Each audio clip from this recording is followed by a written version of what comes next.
If you've tried to make money online and nothing is working, it's not because you can't do it, it's because you're probably making one of these mistakes.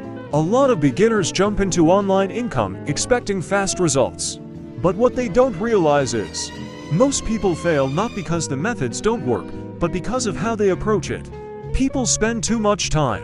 1. Researching. 2. Watching videos. And 3. Learning. But never actually starting. You don't need to know everything. You just need to start one simple system.